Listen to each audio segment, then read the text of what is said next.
When a widely loved wife and mother was found dead inside of her home in one of the wealthiest suburbs of Texas, suspicions immediately turned to the usual suspect, the husband. But as investigators would quickly discover, this was a far cry from the usual homicide.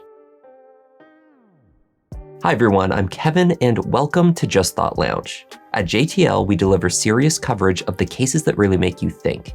If that sounds like your type of true crime, then you've found the right place. We're going back a few years with the case today, and that is for good reason. This is one of those rare cases where no one involved behaves the way you expect them to, and each development fails to unfold the way you think it should. Let's take a look.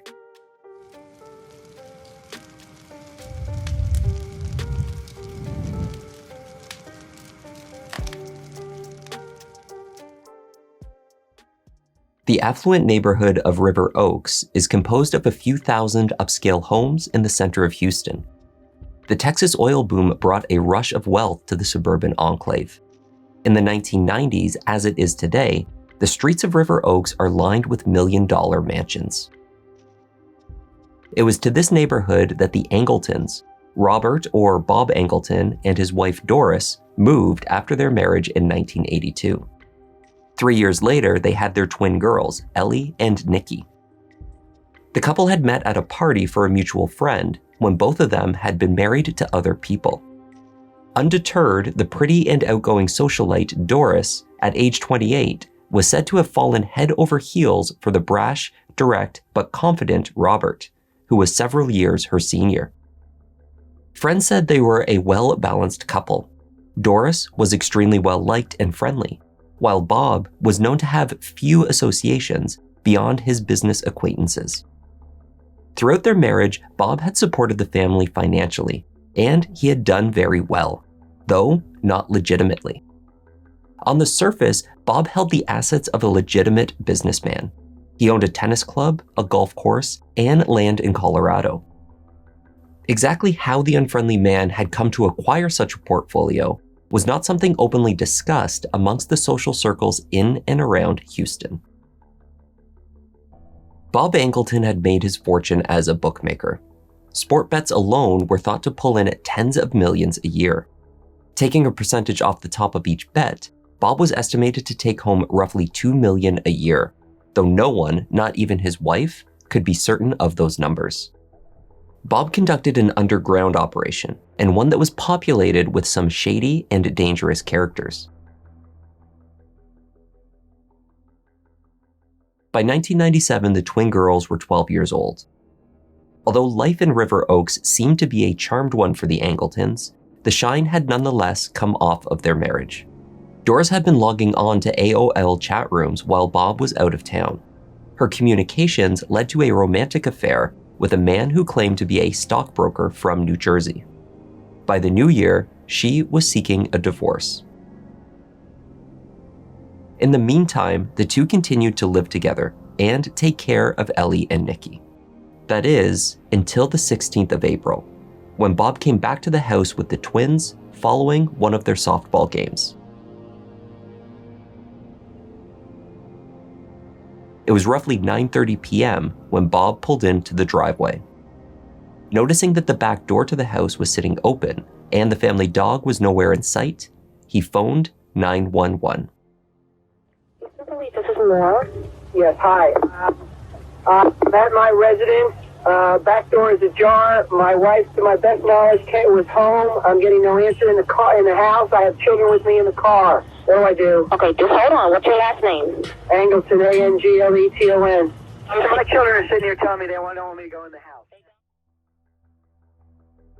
When responders from the Houston Police Department arrived at the Angleton house, they found Bob waiting outside with the girls still in the vehicle. Inside the house, just past the door through a narrow corridor leading into the kitchen, was Doris. There were shell casings scattered on the floor surrounding her. So many, in fact, that the officer accidentally knocked one with his first step into the hallway before glancing down at the scene in front of him. It was too late for medical intervention. Doris had sustained multiple gunshot wounds to her back and her side. It was later determined that there had been 13 shots in total.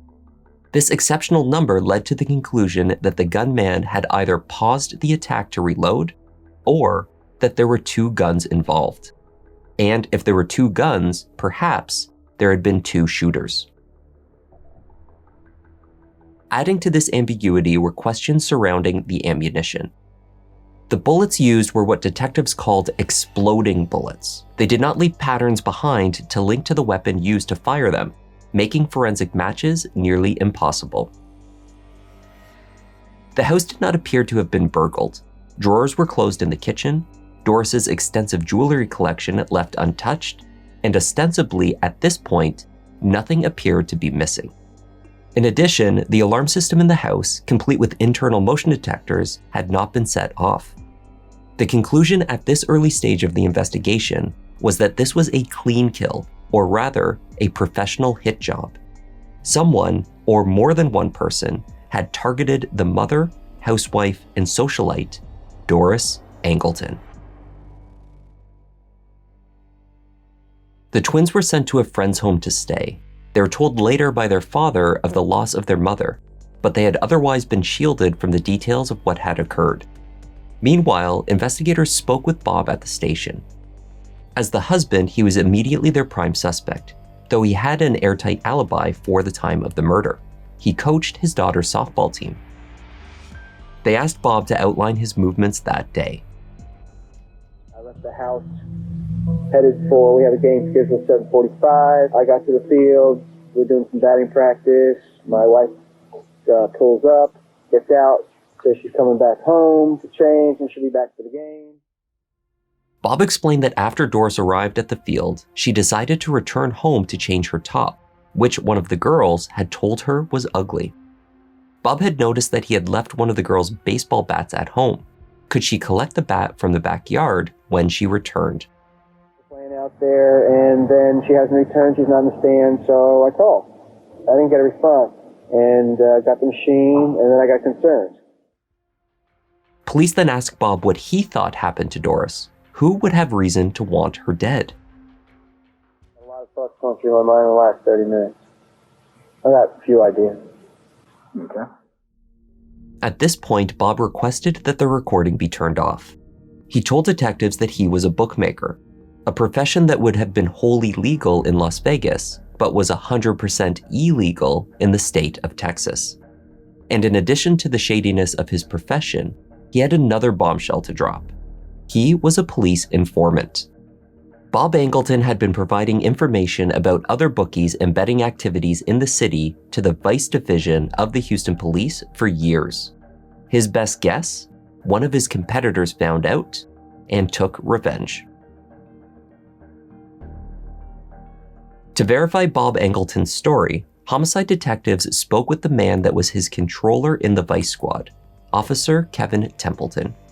Templeton verified what the homicide team had suspected, that Bob was not well liked in the underground betting community and had received threats from others in the business. However, the most threatening figure of all in the bookie's life, Templeton told them, was not a rival bookmaker, but his own brother.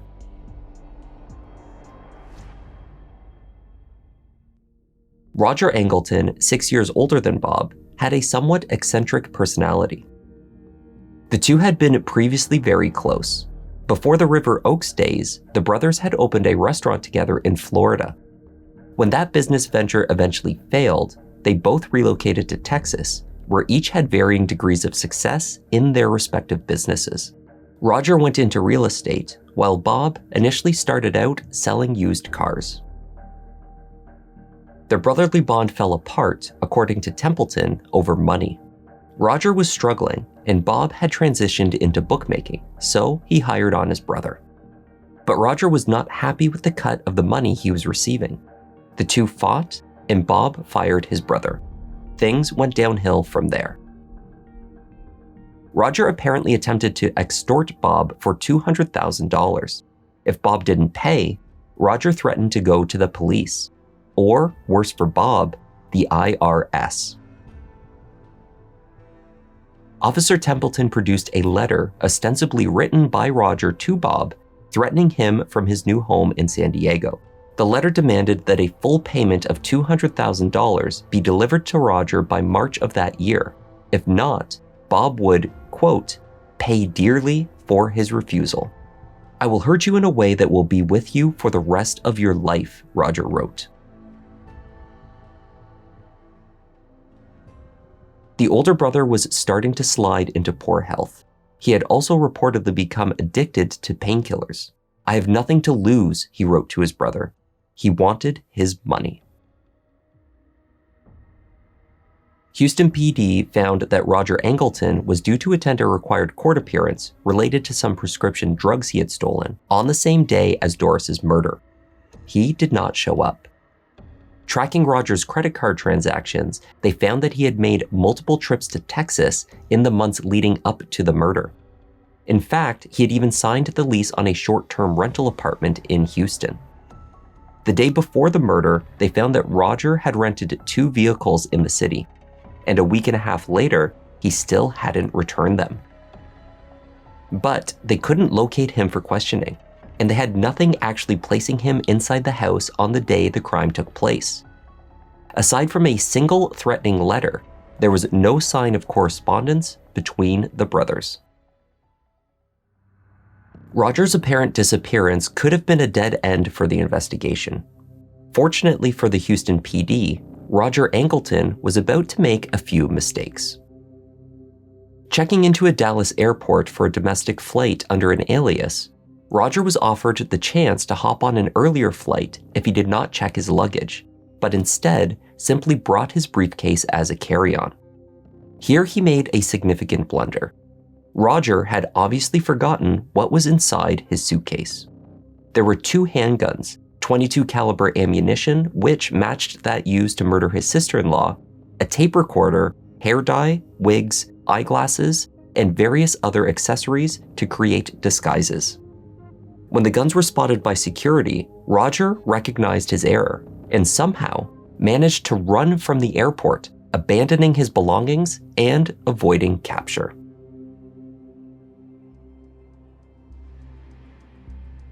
It was unknown at the time, but 10 days after Doris was killed, Roger Angleton had traveled to Las Vegas with a woman named Jennifer.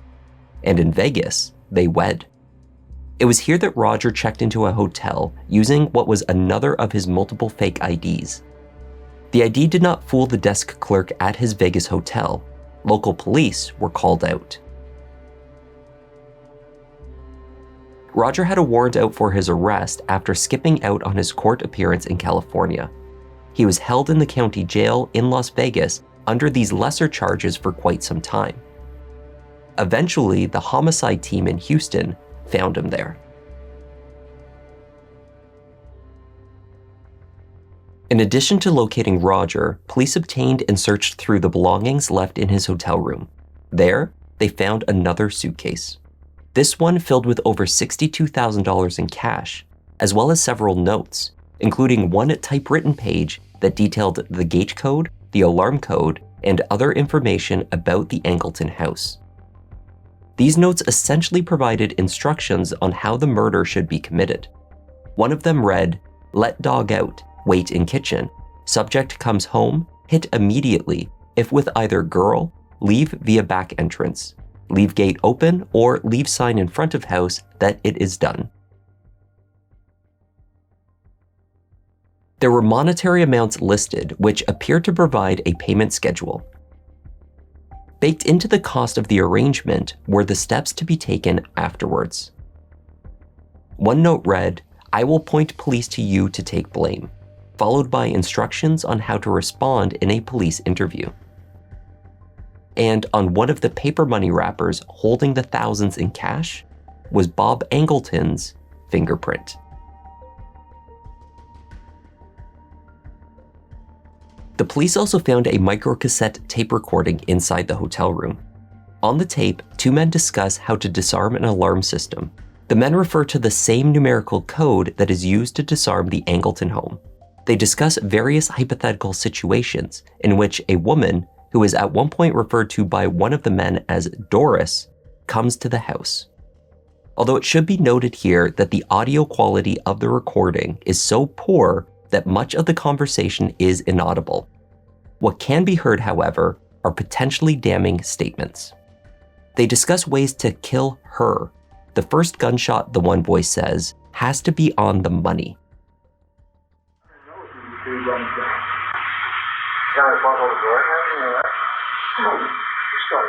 You're waiting. She comes in. Right? Yeah. You're here. Right. Things go wrong with the house. Right.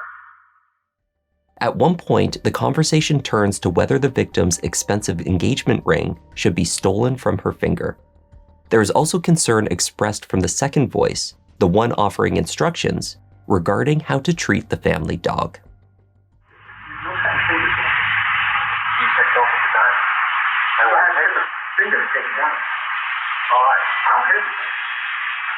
I didn't know what your reason was. I didn't know. I don't stop thinking.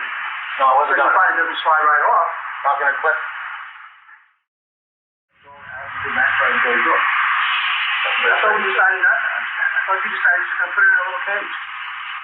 That way, if something blows like it did last time, then you're Okay. right? All right, I'll put it in the thing. I'll put it in the washroom. That's what you said. Just put it in the washroom. Can't open the door. In October that same year, Bob and Roger Angleton were indicted for first-degree murder.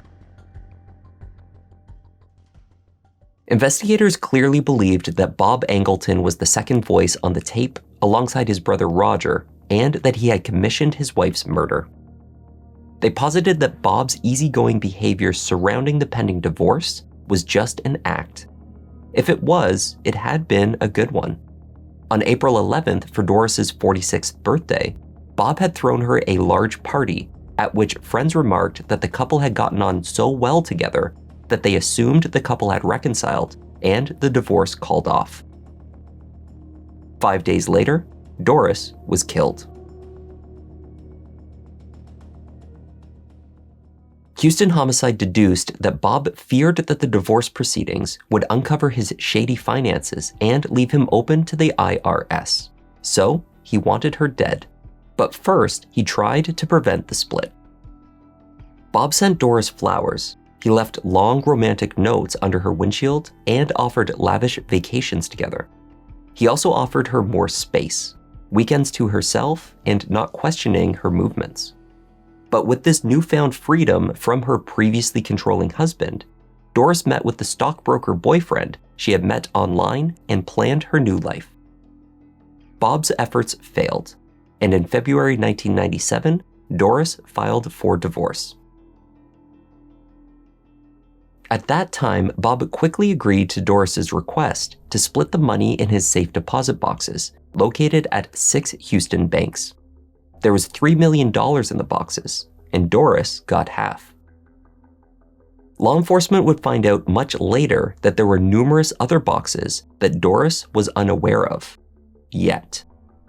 Following the advice of her divorce lawyer, she had contacted an accountant, and they were seeking to track down an account for everything.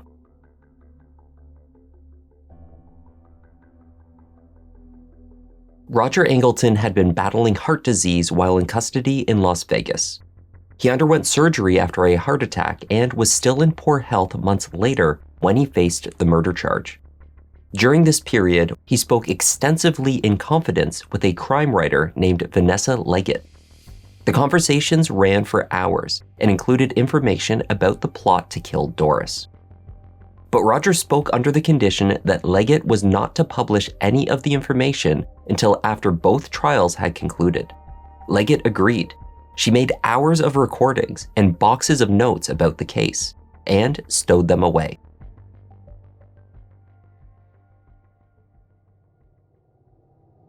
Before he could go to trial, officers at the jail found Roger in his cell dead of self-inflicted wounds. He had acquired a prison-issued disposable razor blade. His autopsy revealed that he had been suffering from severe heart disease. It is unclear if he knew that it was terminal, but he was likely to have understood the severity after his last surgery. He left behind a note. In it, he claimed that Bob had nothing to do with the murder. He claimed to have killed Doris for revenge on his brother.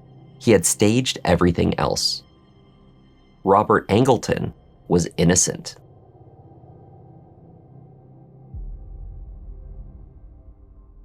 When Bob went to trial, he was represented by one of the highest profile defense attorneys in the state at that time, a man named Mike Ramsey, who would later serve as defense counsel during the Enron scandal. The key to the prosecution's case was the cassette tape. If Bob could be identified as the second voice, his conviction would be certain. But the sound quality was horrible. An independent voice expert asked to assess the tape determined that there was an 80% chance that the voice was not Bob Angleton's. The prosecution argued that it simply could not be anyone else speaking. Who else would be able to provide the gate and alarm code, outline Doris's regular movements, care about mutilating her finger, or place so much emphasis on safely locking away the family dog? The recording was played aloud in the courtroom on what was described as a boombox. The quality of the audio paired with the equipment and size of the room made the words spoken on the tape nearly impossible to decipher. Ellie and Nikki, 14 years old by the time of their father's trial, both took the stand in his defense. Ellie testified that the statements made by the voice on the tape did not make sense. Everyone in the family, including her father, knew not to lock their dog in the bathroom, she said, because he knew how to get the door open. The dog did it every time. The girls recounted how language used on the tape was unlike their father's vocabulary, and the way rooms in the house were referred to on the recording were not as they commonly called them. Both testified that it was not their father's voice on the recording. The prosecutor asserted that Bob hired Roger, and Roger alone. They posited that Roger entered with 2 guns and fired excessively. The defense countered that there were 2 gunmen. It made perfect sense, they argued. There were 2 guns, Roger had rented 2 cars, and there was a second voice on the tape with Roger that clearly was not Bob Angleton. It had to be the second gunman. They argued that Roger Angleton was mentally unstable. He was obsessed with espionage and intrigue. The plot to kill Doris and frame Bob was his revenge on his brother. Some of this he had written in his last letter, and other aspects were obvious by the evidence he left behind. His suitcases were full of fake IDs, disguises, binoculars, and exploding bullets. Furthermore, aside from the notes so conveniently compiled in Roger's suitcase, there was no evidence of correspondence between Roger and Bob. No phone records, no witnesses.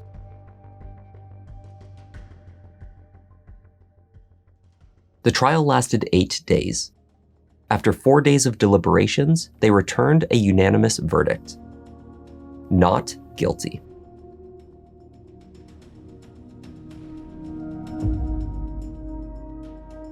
Over the next 2 years, the FBI began forming a case against Bob for his betting activities.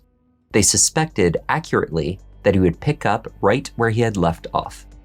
They also sought to build a federal case around the murder. That Roger had been hired for the killing from out of state was their ticket into a federal conspiracy charge. They had experts digitize and significantly improve upon the low-quality cassette recording. And they had new experts armed with better resources reanalyze the second voice. These experts concluded that the second voice was Bob Angleton.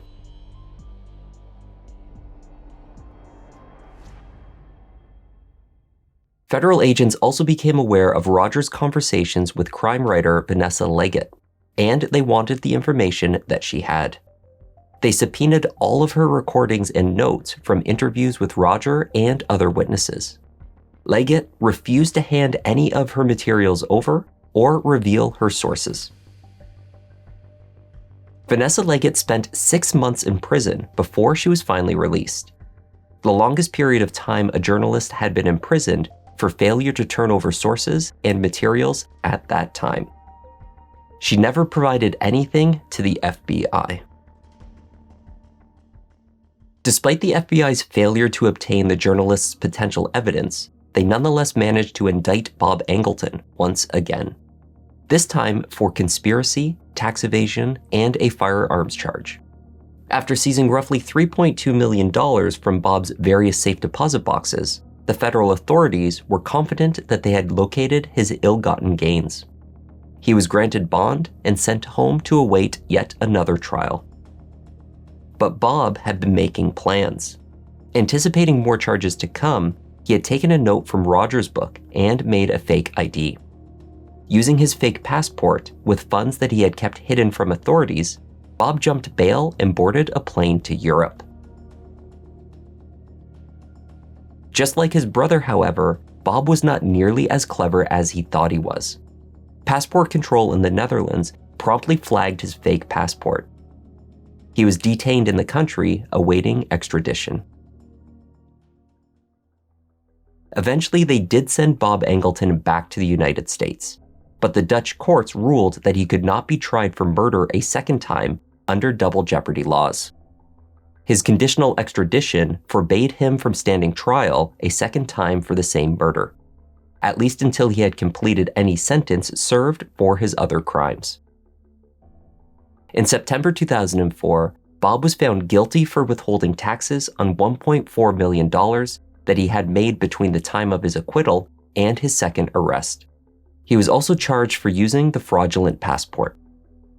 He served 8 years in prison and was released in 2012. Since his release from prison, Bob Angleton has not made any more headlines. Federal prosecutors stated the extradition allowed them to prosecute the murder for hire charge 30 days after his release on the other convictions, but they never brought these charges. It is unclear where Bob relocated after his release, or how quickly he did so. It is speculated that he may be somewhere in Europe. He could be eligible for Greek citizenship through his father, and he was known to be fluent in the language. That was the tragic and complicated case of Doris Angleton. Thanks for watching. I'm Kevin. This is Just Thought Lounge, and I'll see you in the next one.